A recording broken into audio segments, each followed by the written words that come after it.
Hello friends, welcome. অবশেষে দুর্বল ভারতের কাছে শক্তিশালী বাংলাদেশ আজকে গোহারা হেরে গেল। মানে হারের একটা সীমা থাকে, মানে 127 রানে অল উইকেট, সেখানে ভারত 11 ওভার 4 বলে ম্যাচটি শেষ করে দিল। শক্তিশালী বাংলাদেশকে এইভাবে হারালো। মানে দীর্ঘ প্রতীক্ষার পরে টি-20 ম্যাচ হয়েছিল, যেহেতু দুটো টেস্ট তারা হোয়াইট ওয়াশ হয়ে গেছিলো, তারপরে ওকে বাংলাদেশি টি-20 দল নিয়ে তারা খুব প্রত্যাশা করেছিল এবং তার খুব আশা ছিল যে ভারতের দুর্বল ভারতকে তারা এই টি-20 ম্যাচে হারাবে। কিন্তু তাদের যে খেলার যা পারফরমেন্স যা আজকে দেখালো, তাতে আমার মনে হয় ভারতের যে আরও সি গ্রুপ বা আরও ই গ্রুপের টিম আছে, তাদের সঙ্গে বাংলাদেশের এই টিম যে খেলার কোনো উপযুক্ত নাই।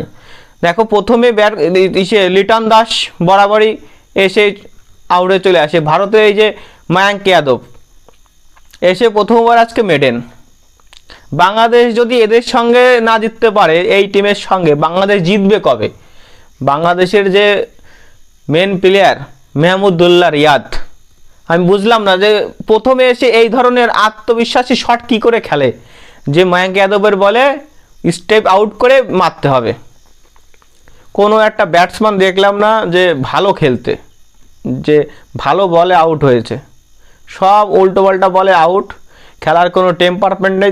কপাল ভালো ছিল, মেহেদী হাসান মিরাজ 30 থেকে 32 রান করে দিয়েছে, নাহলে বাংলাদেশ 1 রানে পুরো বান্ডিল। ভারতের মানে জয়সওয়াল নেই, শুভমান গিল নেই, বুমরা নেই, ঋষভ পান্ত নেই, সব উদীয়মান ক্রিকেটার। শুধু সূর্যকুমার যাদব, হার্দিক পান্ডিয়া পুরনো প্লেয়ার, ওল্ড ফরম্যাটের প্লেয়ার, পুরনো প্লেয়ার। তার বাদে সবই নতুন প্লেয়ার।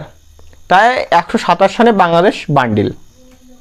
বাংলাদেশের শান্তকে কী জন্য নেয়? শান্ত বুঝে মানে, হ্যাঁ, শান্ত কোনো খেলা এসেই কোনো খেলার কোনো নেই বাংলাদেশের। মানে আগের টিম তো বাংলা ছিল, এর থেকে মুশফিক রহিম এরা যথেষ্ট ভালো প্লেয়ার। সৌম্য সরকার। বাংলাদেশ আবার হেরে গেল। আবার পরের ম্যাচ আছে 6 তারিখে, ওরা আবার হারবে। তো বন্ধুরা, ভিডিওটি কেমন হয়েছে আপনারা অবশ্যই বলবেন, এবং ভিডিওটি সবাই ভালো লাগলে শেয়ার করবেন এবং বেশি বেশি করে কমেন্ট করবেন।